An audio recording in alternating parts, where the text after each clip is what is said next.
ሩታ ይሄን አክል የበሰለች ሰው ናት ብዬ አላስብም ነበር። በነገራችን ላይ አብርሽ እስከሚበስል ድረስ ያው እሷ አረረች እንጂ ችግሩ እሱ ነው። እና ሄርሜላ ያው አብርሽና ሩታን ለማስታረቅ ሞክረ ነበረ።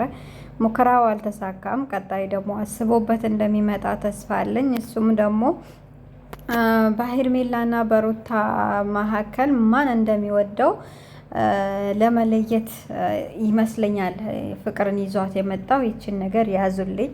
መጨረሻ ላይ ያው አብረን ምናይ ስለሆነ ማለት ነው። ሰላም አለይኩም ወራህመቱላሂ ወበረካቱ።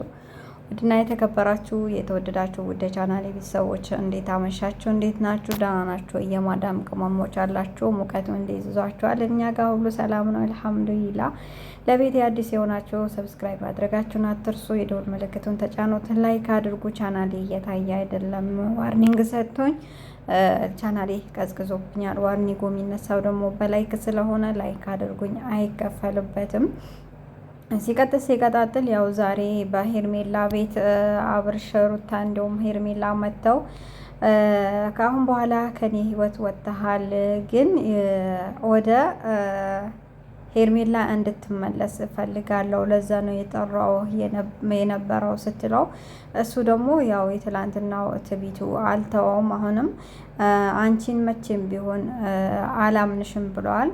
በትዳር ውስጥ ሀቂቃ እምነት ከሌለ በተለይ የትዳር መፍረስ ዋና ምክንያት የሚሆነው አለመተማመን ነው። ሩታን አያምናትም። ሩታን የምትናገረውን ነገር ደግሞ አይቀበላትም። እንደዚሁ ያው እያየን ነው ማለት ነው። አብዛኛው ጊዜ ሩታ ጓገጭ ስለምትል እሱ ቀስ ብሎ ስለሚናገር ብዙ ሰው የዋህ ነው አብርሽ የዋህ ነው አብርሽ የዋህ ነው ይላል። አብርሽ የዋህ አይደለም ሀቂቃ ማለት ነው።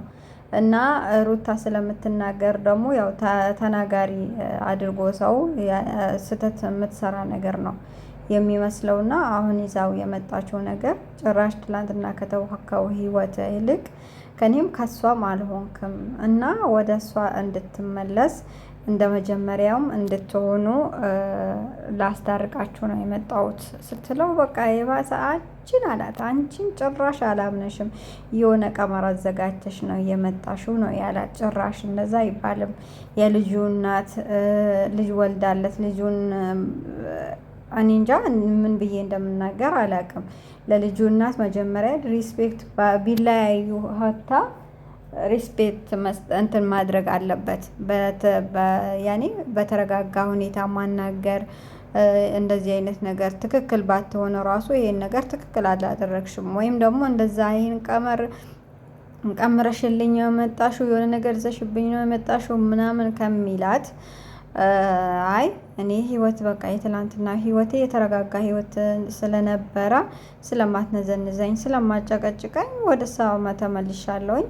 እናንተ የራሳችሁን ህይወት ምሩ። ካሁን በኋላ እኔ በቃኝ ብሎ ቢሄድ በግድ አስገድዳ አይ ከሷ ጋር ካልሆን ካትለውም ነበር። አንዳንዴ ወንዶች ስትባሉ ሴትን ልጅ የፈለገች 100% ትክክል ሆና ትክክለኛው ነገር ይዛላችሁ ብትመጣ ራሱ ለመቀበል በጣም ነው የምትቸገሩት። ወንዶች በቃ ከእናንተ የሚበልጥ አስተዋይ ሴትም ይሁን ምንም በቃ እናንተ አትፈልጉም። ለምን እንደሆነ አላውቅም።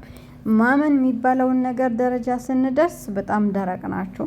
እንደዛ መሆን አልነበረብህም። በቃ ያኔ በመጣጧ በምንም ትምጣ ምንም ቀመረችልህ ምንም ማለችህ ማስፈልግ ነገር ከሆነ ደግሞ ማንም አያስገድድህም።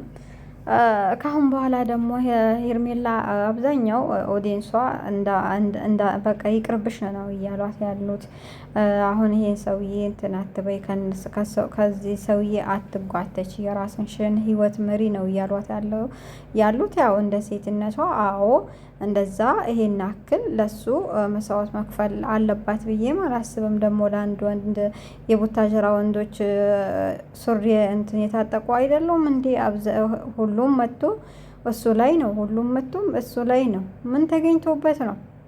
ወርቅ ተቀብሮበታል እንዴ? ማብሽ አረ ወጣ በሉ፣ ዞሩ በሉ እንጂ ዞሩ በሉ። እና ሄርሜላ ሰው እንዳለሽም አንዳንዴ የኦዲየንሶችሽም ኮሜንት ማንበብ አለብሽና ከአሁን በኋላ በሩታም ያው ሩታ ግን ያው የማይቀር ነገር ነው። እኔ በቃ የሚታየኝ ነገር ሩታና አብርሽ አብረው የመኖሩ ነገር ነው። እና ዞሮ ሄርሜላ ይሄን ያክል አድርገሻል፣ ለፍቅር ያው መስዋዕት ከፍለሻል።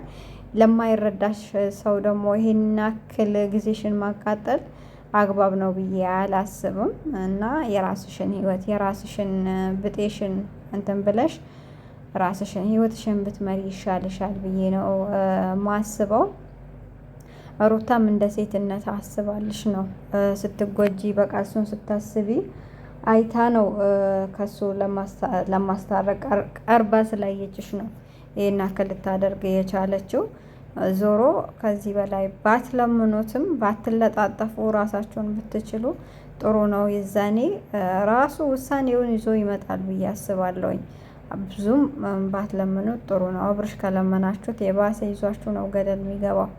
ለማንኛውም ይሄን ያክል ካልኳችሁ ደክሞኛል፣ ይበቃኛል። ላይክ አድርጎ ሰብስክራይብ አድርጉ።